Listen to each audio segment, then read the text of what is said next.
Assalamualaikum warahmatullahi wabarakatuh. Ini adalah momen yang paling saya tunggu selama 10 tahun terakhir. Jadi nyangklong tas ini ke Gunung Semeru. Pendakian terakhir itu mungkin 10 tahun yang lalu. Hari ini rencana kita akan naik ke Gunung Semeru. Enggak sampai ke Ranukumbolo. Banyak faktor sebenarnya kenapa sampai 10 tahun belum bisa menikmati indahnya Semeru. Ya karena salah satunya kesibukan pekerjaan, kemudian surat izin istri terutama yang susah didapat. Kalau dulu posisi masih bujang, belum punya anak, belum punya istri, bebas mau kemana-mana. Kalau sekarang ceritanya sudah beda lagi. Untuk jalur yang kita tempuh kali ini adalah lewat Senduro. Karena posisinya saya di Lumajang, maka terdekatnya adalah lewat Senduro. Untuk jaraknya sendiri dari lokasi saya ke Ranupane itu kisaran 42 kilo. Nanti kita ikuti terus pemandangan-pemandangan indah. Jadi bedanya kalau jalur Senduro dengan jalur Malang itu, kalau jalur Senduro itu melewati hutan belantara. Jadi lebih lebih greget istilahnya. Iya, Gol. Mendaki gunung bagi saya itu ada kebahagiaan tersendiri yang tidak semua orang bisa memahaminya. Saya sering mengajak liburan keluarga, anak, istri, orang tua, nginep di suatu tempat, kemudian makan-makan dan ke wisata tempat hotel terdekat. Tapi apakah itu bagi saya bahagia? Ya bahagia. Tapi tidak sebahagia saat saya naik gunung. Bahagia saat kita kehujanan, bahagia saat kita kelelahan, bahagia saat kita kedinginan, dan bahagia saat kita bisa berjalan bersama dengan teman. Dan itulah arti bahagia bagi seorang pendaki gunung yang belum tentu bisa difahami oleh semua orang. Kami berangkat 3 regu, masing-masing regu 5 orang. Jadi total semua grup kami itu 15 orang. Ini lewat hutan TN BTS ya. Jadi hutan kawasan lindung Bromo Tengger Semeru. Di lokasi ini jalanan sudah bagus, jadi tidak perlu khawatir buat Anda yang apabila ingin mendaki Semeru lewat jalur Lumajang. Dan pemandangan juga tidak kalah indah dengan pemandangan yang dari Malang. Pada masa pandemi seperti ini ada beberapa perubahan peraturan yang diterapkan untuk para pendaki, yaitu salah satunya kita wajib memakai masker. Kemudian untuk kuota juga dibatasi. Kalau dulu sebelumnya bisa 500 orang per hari, kalau sekarang cuma dibatasi 120. Kemudian juga untuk kapasitas tenda itu maksimalnya diisi separuh dari kapasitas. Jadi kalau misal kita bawa tenda dengan kapasitas 4 orang, maka tenda tersebut tidak boleh diisi sebanyak 4 orang. Kalau misal tenda yang kita bawa pas dengan kapasitas orang, maka kita diharuskan untuk menyewa tenda. Itu salah satu hal yang tak terduga waktu kita naik, dan untungnya tenda kita banyak. Jadi satu tenda itu hanya dipakai untuk 2-3 orang dengan kapasitas tenda 6 orang.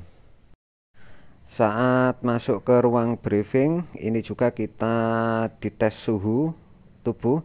Jadi betul-betul protokol kesehatan COVID diterapkan di sini.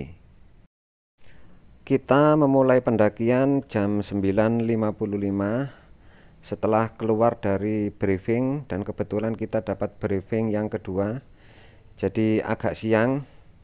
Untuk kondisi cuaca juga kurang mendukung karena ya kita ndaki ini pas lagi musim hujan, jadi ya harus ekstra bersabar dan berhati-hati.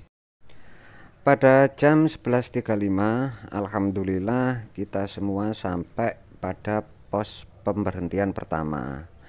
Dan di sini yang bikin kaget, waktu saya naik 10 tahun yang dulu, orang jualan itu ada hanya di bagian bawah.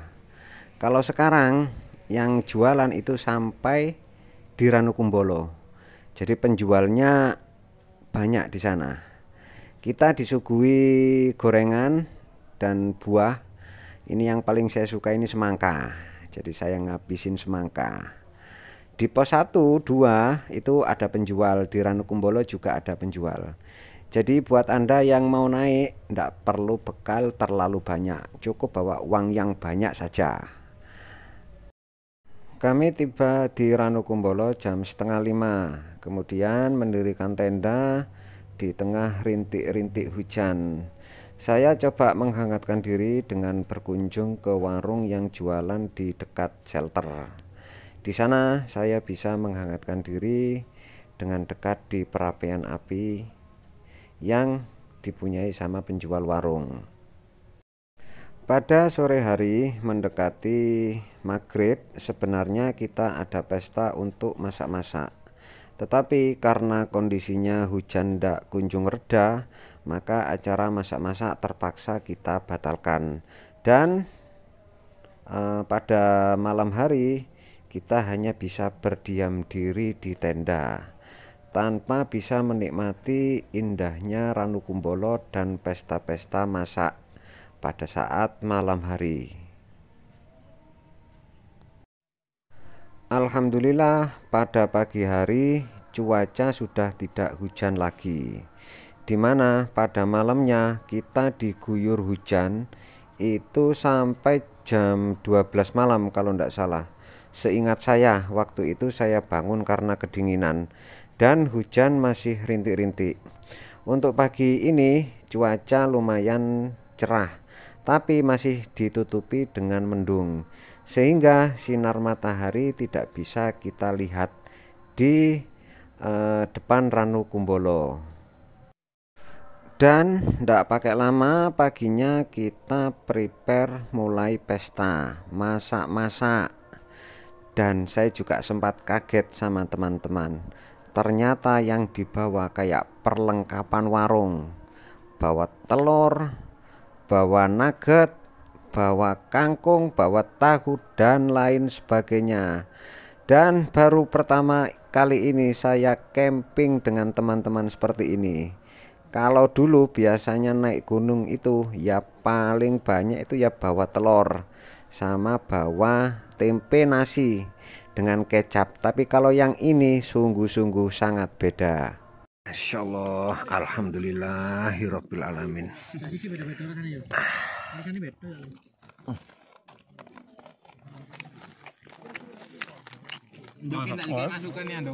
Masak kok. Ya lho temenan.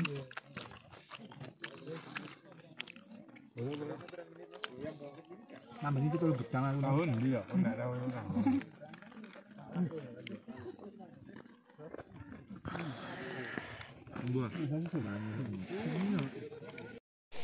Jam 8:30 kita sudah mulai prepare ringkas-ringkas.